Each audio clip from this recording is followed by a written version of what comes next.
Hello all, welcome dear students. आज के class में एक बार फिर से आपका स्वागत करता हूं।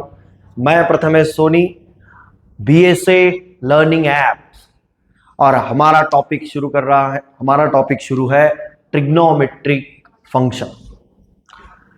ये ट्रिग्नोमेट्रिक फंक्शन का ये अगला लेक्चर है। और आपको यदि पता होगा तो प्रीवियस लेक्चर में हम लोगों ने बात की थी sine rule and cosine rule. हम लोग जनरली बात कर रहे हैं सॉल्यूशन ऑफ ट्रायंगल की, और पहले दो रूल पढ़ना हमारा हो गया, साइन और कोसाइन। आज हम लोग बात करने वाले हैं प्रोजेक्शन रूल और उसका प्रूफ। अब प्रोजेक्शन रूल किस प्रकार से आगे बढ़ाना है ये समझते हैं। तो दोस्तों, सबसे पहले क्वेश्चन कैसे आएगा ये देखिए। तो मैं क्वेश्चन लिखता हूं, इन ट्रायंगल ए बी सी, क्योंकि ये तीनों ट्रायंगल के सॉल्यूशन है, सॉल्यूशन ऑफ ट्रायंगल, तो ट्रायंगल तो हमेशा ही आएगा। In triangle A B C prove that A is equal to B cos C plus C cos B. दूसरा, B is equal to A cos C plus C cos A. और तीसरा, C is equal to A cos B plus B cos A. आप देख सकते हैं कि question पूछा जाएगा तो इस प्रकार से, कोई ये नहीं बोलेगा कि एक्सप्लेन प्रोजेक्शन रूल, नहीं। आपको पूछा जाएगा ऐसा कि प्रूव करो a is equal to B cos C plus C cos B, या फिर b is equal to A cos C plus C cos A, या फिर c is equal to A cos B plus B cos B. एक साथ तीनों prove करने के लिए कोई नहीं बोलेगा, तीनों में से एक ही प्रूव करने के लिए आएगा। तो मैं आप लोगों को तीनों में से पहला प्रूफ करके दिखाने वाला हूं, और अक्सर पहला प्रूफ ही सबसे ज्यादा बार आता है, पर लेकिन यदि दूसरा तीसरा भी आया तो सिमिलरली इसी प्रकार से आपको करना है। अब कैसे करना है ये देखिए। तो मैं यहां पर सबसे पहले सॉल्यूशन में लिखता हूं, we have to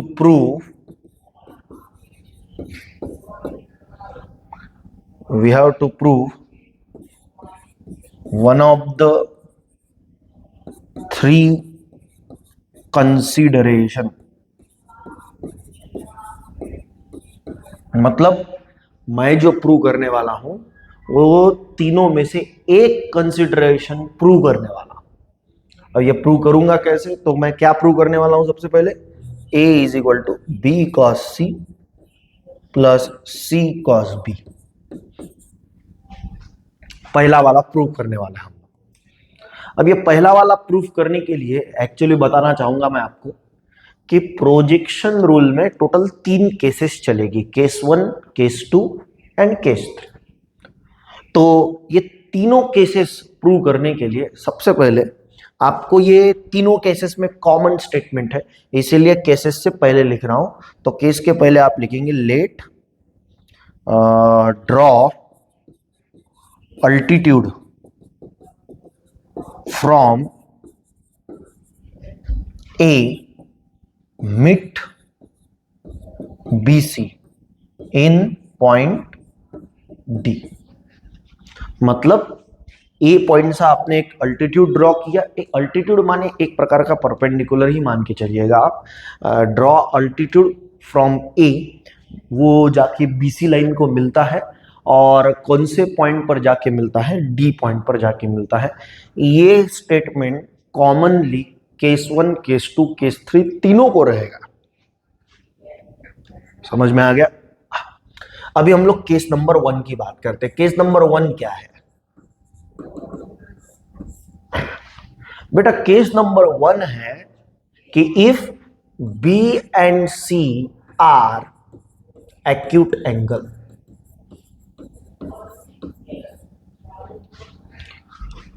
projection rule, नाम जो है ना प्रोजेक्शन का मतलब एक प्रकार का शैडो। वो शैडो कैसे आता है ये मैं बताने वाला हूं।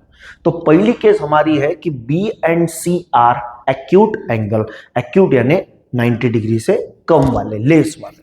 तो मैं सबसे पहले डायग्राम निकालता हूँ। डायग्राम कुछ निकालने के लिए मेरे को यहाँ पर ये इस प्रकार से ट्रायंगल, क्योंकि ट्रायंगल की बात हो रही है ना, तो ये देखिए ये मैंने निकाला ट्रायंगल। ठीक है, जो हमने नियम सीखा है उस नियमों द्वारा हम लोग आगे बढ़ेंगे। और यहाँ पर ए बी और सी ऐसा नाम दिया। ए एंगल के ऑपोजिट ए साइड, बी एंगल के ऑपोजिट बी साइड और सी एंगल के ऑपोजिट सी साइड। और बेटा ये कॉमन स्टेटमेंट जिस पर मैंने बात की, let draw altitude from A mid B C in point D, माने एक अल्टीट्यूड यानी परपेंडिकुलर ड्रॉ करो। कौन से पॉइंट से? ए पॉइंट से। कौन से लाइन पर? बीसी लाइन पे। और वो कहां पर जाके मिलेगी? जो जाके मिलेगी डी पे। समझ में आ गया आप लोगों को? हाँ, तो यहां से असली हमारी कहानी शुरू होती है। ठीक है, अब आप ऑब्जर्व करोगे कि पहली केस में बी हमारा छोटा एंगल है एक्यूट, और सी भी हमारा छोटा एंगल है एक्यूट, मतलब 90 डिग्री से कम वाले। यहां पर देखिए मैंने अभी बोला कि प्रोजेक्शन माने शैडो एक प्रकार का। मतलब फॉर एग्जांपल यदि मैं इधर से लाइट मारूं, ऐसे इधर से लाइट ऊपर से, तो ए बी का पूरा प्रोजेक्शन आपको मिलेगा बीडी पर। समझ में आ रही मेरी बात?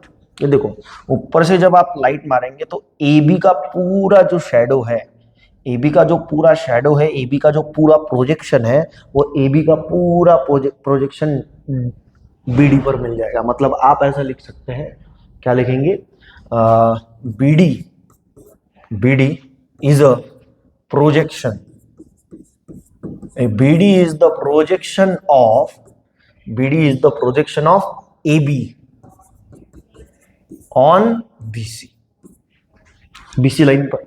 मतलब BD is the projection, किसका प्रोजेक्शन? AB का प्रोजेक्शन। कौन सी लाइन पर? BC लाइन पर। ठीक है, अब यहाँ पर जब BD का प्रोजेक्शन आपको दिख रहा है तो यहाँ पर B नाम का एंगल आ रहा है। BD इज द प्रोजेक्शन है ना, तो B नाम का एंगल आ रहा है। तो यदि मेरे को cos B निकालना होगा तो मेरे को cos B कैसे मिलेगा? तो ये देखो cos B ट्रायंगल है ना, ABD नाम का। अब ये क्योंकि आपने अल्टीट्यूड ड्रॉ किया तो ABD नाम का ट्रायंगल मिल गया आपको। सही बोल रहा हूं? तो cos माने होता है एडजेसेंट साइड यानी BD साइड, अपॉन में होता है हाइपोटेनस साइड यानी AB साइड। सो बेटा यहां से आपको cos B is equal to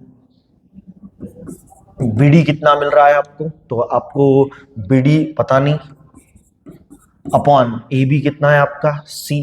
so BD की कीमत मिल जाएगी यहां पर। BD की कीमत है C cos B।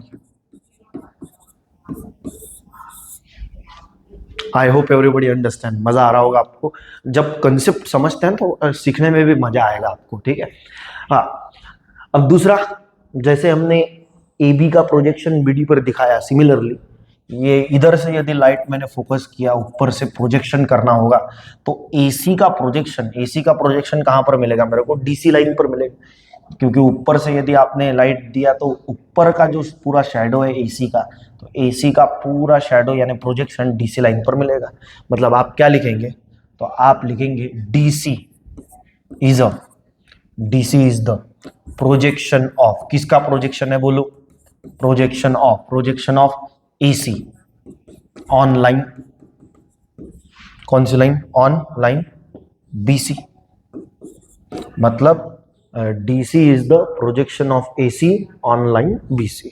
सो बेटा यहां पर आपको C नाम का एंगल, क्योंकि ACD ट्रायंगल बनेगा तो C नाम का एंगल बन रहा है। तो cos C यदि आप लोग निकालेंगे तो cos C कितना मिलेगा आपको? तो cos C का मतलब adjacent side DC line upon hypotenuse side AC की वैल्यू पता है हमें। cos C is equal to कितना आएगा? DC अपॉन AC कितना है? B। सो DC की कीमत कितनी आ गई हमारी? B cos C। ठीक है, ये पहला केस है। अभी तक आपने BD निकाला और DC निकाला। आपको पहला कंसिडरेशन प्रूव करना है, पहला वाला। तो इसमें LHS को पकड़ेंगे, LHS is equal to RHS prove करेंगे। तो ये देखिए मैं LHS लिखना स्टार्ट करता हूं यहाँ पे। ये मेरा LHS, चलिए मेरा LHS है, ये क्या है मेरा LHS, ओ सॉरी, हाँ LHS साइड, LHS यानी लेफ्ट हैंड साइड, जो कि मेरे को A दिख रहा है। A माने कौन है, A माने ये पूरी मेरी पूरी BC लाइन है, बराबर है। और BC यदि करना होगा तो BC का मतलब होता है BD प्लस DC। और बेटा इसीलिए पहले ही आप लोगों ने वो इंतजाम करके रखा था केस नंबर 1 में कि भाई BD का वैल्यू भी मेरे पास C cos B है, प्लस DC का वैल्यू भी मेरे पास B cos C है। तो इसी प्रकार से हमें RHS भी मिल गया। ये देखो LHS is equal to RHS। पर लेकिन दोस्तों ये कौन सी केस हो गई, ये हो गई पहली केस। इस केस में B और C दोनों के कौन से एंगल थे, एक्यूट एंगल थे। पर जरूरी है कि हमेशा ट्रायंगल आप निकालेंगे तो B और C एक्यूट ही रहेंगे। ऐसा भी हो सकता है कि दोनों में से एक एंगल ऑब्ट्यूस हो, ऑब्ट्यूस यानी 90 डिग्री से बड़ा वाला हो सकता है ना। ट्रायंगल बहुत सारे हैं, तो ट्रायंगल बहुत सारे हैं, तो यहाँ पर ये जो एंगल है B और C, इन दोनों में से एक एंगल आपका ऑब्ट्यूस भी हो सकता है। तो इसीलिए दूसरी केस यहाँ से ही हम लोग जनरेट करते हैं। आई होप ये केस आपने लिखी होगी। चलिए इसको ही मिटा के मैं केस नंबर 2 अब लिखने वाला हूँ। केस नंबर 2 पर बात करेंगे। Case number 2। अब मेरी केस नंबर 2 क्या कहती है, तो दोस्तों मेरी केस नंबर 2 कहती है कि B is a obtuse angle. B और C बोला था ना पहले, B एंड C एक्यूट था, अब एकदम से दोनों ऐसे ऑब्ट्यूज तो नहीं रह सकते। मतलब B इधर है, C इधर है, और ये पॉइंट इधर जा रहा है, ये पॉइंट इधर जा रहा है, तो ट्रायंगल बनेगा ही नहीं ना।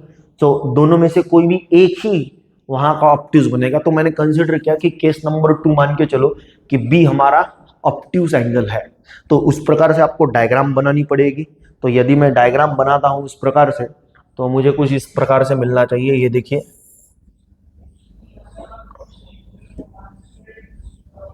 ठीक है, ये देखिए, आई होप आपको समझ में आ गया होगा। ये देखिए, तो भी मेंशन करवा के देता हूं मैं, ए, ये B एंगल, ये C एंगल। ए एंगल के अपोजिट ए साइड पता है आपको, B एंगल के अपोजिट B साइड पता है आपको, C एंगल के अपोजिट C साइड पता है आपको। नियम को मत भूलिएगा। हम लोग यहाँ पर हर केस में ये स्टेटमेंट रिपीट करने वाले हैं। क्या है ये, let draw altitude from A mid BC in point D। यानी ए पॉइंट से एक अल्टीट्यूड ड्रॉ करो जो कि BC लाइन को जाके मिलेगी कौन से पॉइंट पे, D नाम पर। लेकिन यहां पर आप ऑब्जर्व करोगे, ये देखो मैं आपको निकाल के बता रहा हूं, अल्टीट्यूड यानी एक प्रकार का परपेंडिकुलर ही होता है। ये देखो, जब ऐसा निकालेंगे आप तो ये BC लाइन के बाहर एक्सटर्नली उसको कट करेगी, एक्सटर्नली यानी बाहर से। तो ठीक है, बाहर से तो बाहर से, तो आपको ये BC लाइन को थोड़ा सा एक्सटेंड करना पड़ेगा, यानी बढ़ाना पड़ेगा BC लाइन को। तो ये जो है वो कौन से जाके ये 90 डिग्री परपेंडिकुलर होगा, ये D पॉइंट पर जाके मिलेगी BC लाइन पर लेकिन BC लाइन पर बाहर से एक्सटर्नली। और आप ऑब्जर्व करोगे तो ये देखिए, B आपका ऑब्ट्यूज एंगल है, यानी ऑब्वियस है कि 90 डिग्री से बड़ा वाला है। C तो एक्यूट रहेगा, ठीक है। तो अब यहां पर आप देखेंगे तो आपका ये जो B है, ये B कौन से क्वाड्रेंट में चला गया, क्योंकि ये देखो, ये है 0, ये है 90, ये है 180। और क्योंकि आपका ये ऑब्ट्यूज एंगल है B, तो B चला गया आपका कौन से क्वाड्रेंट में, सेकंड क्वाड्रेंट में चला गया। ओके, और सेकंड क्वाड्रेंट की स्थिति क्या होती है, तो यहाँ पर सेकंड क्वाड्रेंट की स्थिति होती है कि पहला थीटा होता है, दूसरा पाई माइनस थीटा, तीसरा पाई प्लस थीटा, और चौथा 2 पाई माइनस थीटा। वापस वही पिछले केस की जैसा कि कौन किसका प्रोजेक्शन मिलेगा। जस्ट इमेजिन, यदि मैं ट्रायंगल लेता हूं ABD नाम का, ये ट्रायंगल ABD नाम का ट्रायंगल, तो मेरा AB का जो है, AB का प्रोजेक्शन मेरे को कहां पर मिलेगा, तो AB का प्रोजेक्शन, ये AB लाइन, AB का प्रोजेक्शन कहां पर मिलेगा, तो DB पर मिलेगा। सो मैं यहां पर लिखता हूं DB is the projection of, DB is the projection of, किसका प्रोजेक्शन बोलो, DB is the projection of AB on line BC। ये BC लाइन ही चल रही है, बस BC लाइन को एक्सटेंड किया तो BC तो लिखना ही पड़ेगा, ठीक है। सो यहां पर आप देखेंगे तो ये क्योंकि आपका B नाम का एंगल जो है वो ऑब्ट्यूज बन गया, यानी सेकंड क्वाड्रेंट में चला गया, तो आप यहां पर डायरेक्टली कॉस भी नहीं लिख सकते, आपको लिखते समय ऐसा लिखना पड़ेगा cos of pi minus B. समझा आपको पाई माइनस बी क्यों लिखा? क्योंकि आप सेकंड क्वाड्रेंट में चले गए, क्योंकि ऑब्ट्यूज एंगल यानी 90 डिग्री के ऊपर का एंगल है, तो इसीलिए आपको पाई माइनस बी ऐसा लिखना पड़ेगा वहां पे।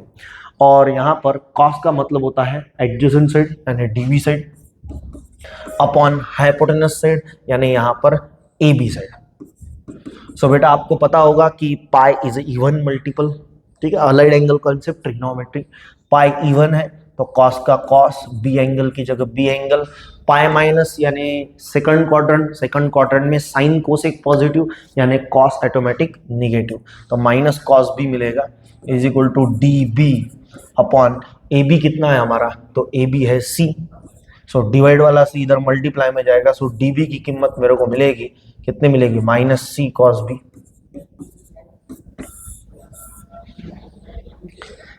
समझ में आ रहा है? चलिए इसी में हम लोग जब आगे बढ़ेंगे तो अब ये ट्रायंगल देखो ACD, पूरा ये राइट एंगल ट्रायंगल है ACD नाम का।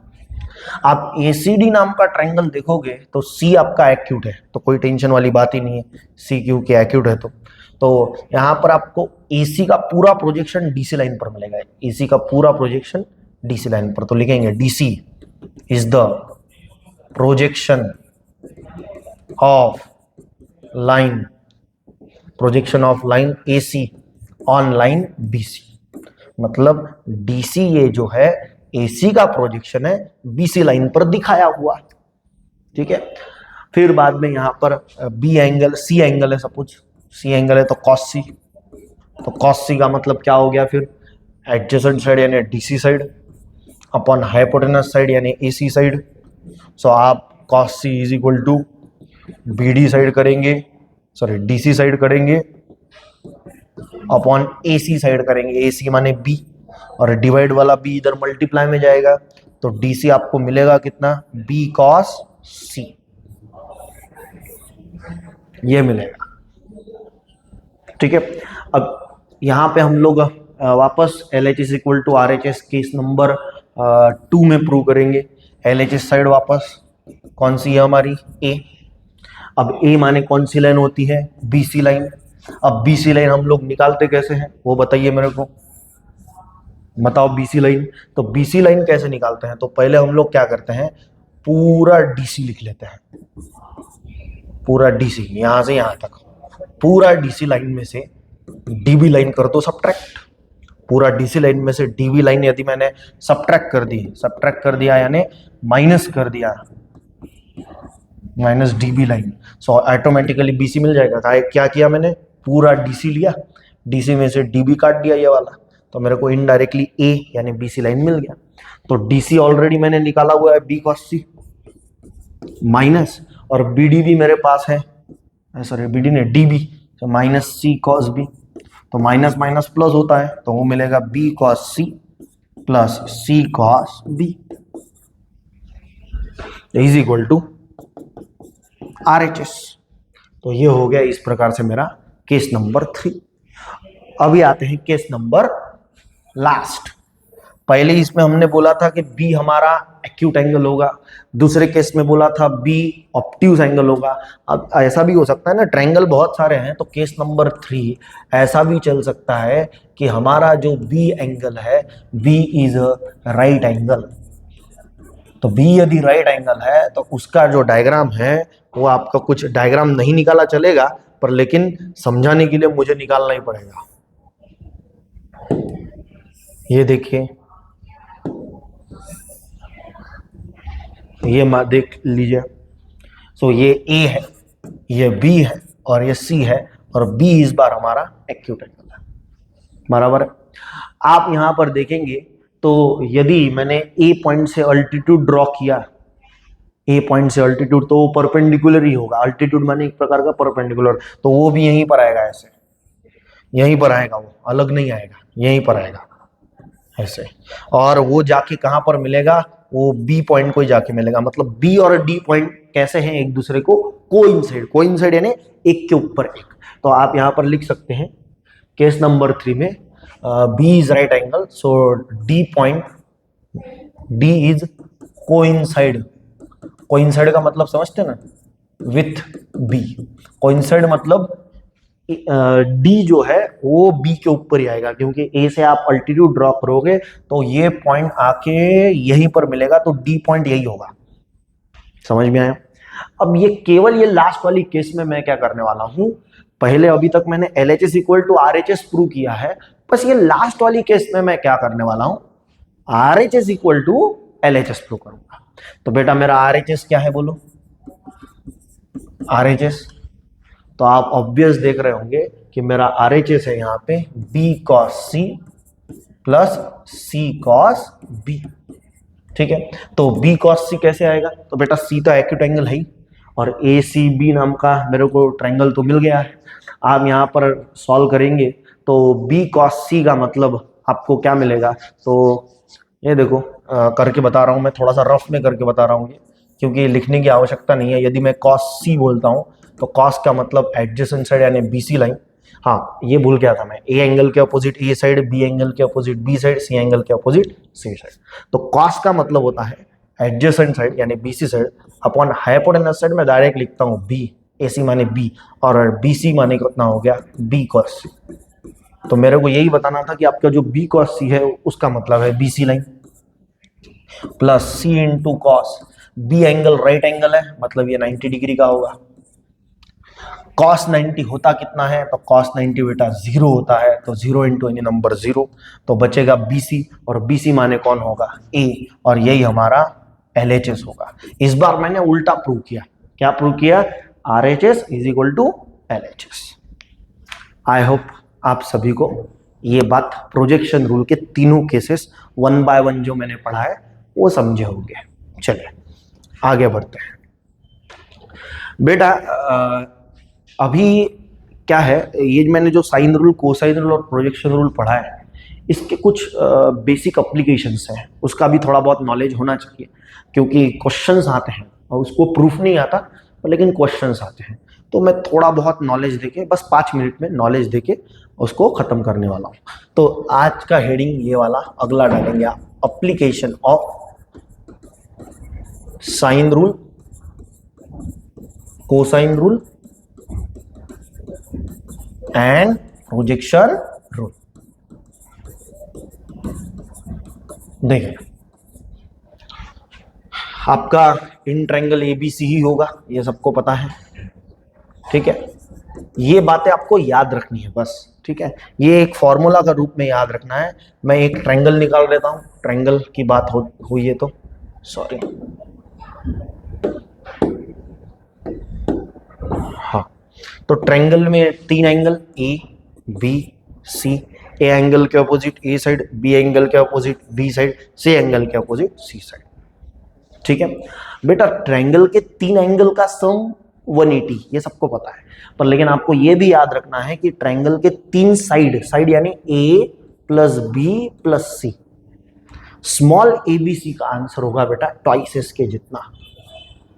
ये स्टैंडर्ड है कि ABC का आंसर होगा ट्वाइस S, और S की वैल्यू यहां से आपको मिलेगी A plus B plus C divided by 2। ये application of sine rule, cosine rule और प्रोजेक्शन रूल में पहला एप्लीकेशन है दोस्तों हाफ एंगल फॉर्मूला।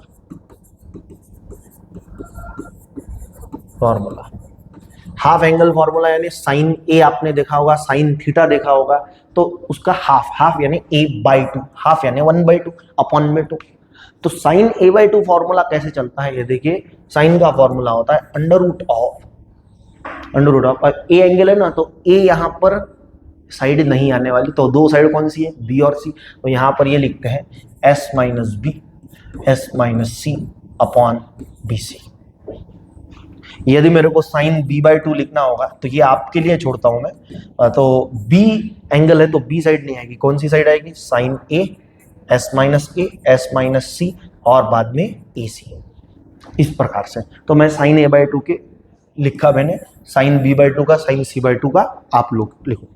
उसके बाद में यदि मेरे को cos a बाई टू लिखना होगा तो cos के वक्त क्या है, cos के वक्त आप लोगों को a एंगल है तो a साइड ही लेनी है, मतलब s माइनस a, s हमेशा रहेगा s माइनस a, और अपॉन में bc अपोजिट दो साइड।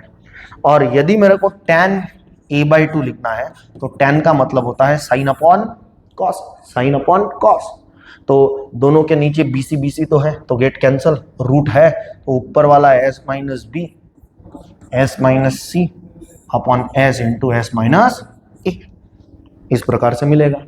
तो ये हो गया हमारा हाफ एंगल फॉर्मूला। इसके अलावा होता है एक फॉर्मूला और, जो कि होता है, ये बड़ा बेसिक है इसीलिए फॉर्मूले याद रखिए। दूसरा है हेरॉन्स फॉर्मूला।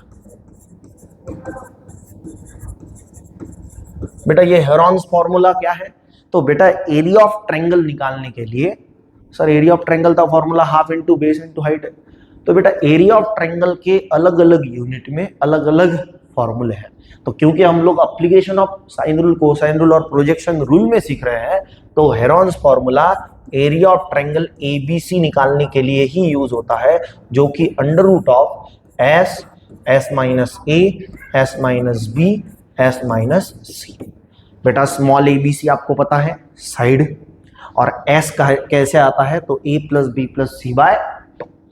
चलिए आज यहीं पर हम लोग रुकने वाले हैं, प्रोजेक्शन रूल और ये कुछ एप्लीकेशन मैंने पढ़ाया, इसके ये बेसिक फॉर्मूले आपको याद रखने हैं ताकि अगले लेक्चर में हम लोग कुछ क्वेश्चन सॉल्व कर सके। तब तक के लिए thank you so much, take care, bye bye, दुआ में याद रखना, धन्यवाद।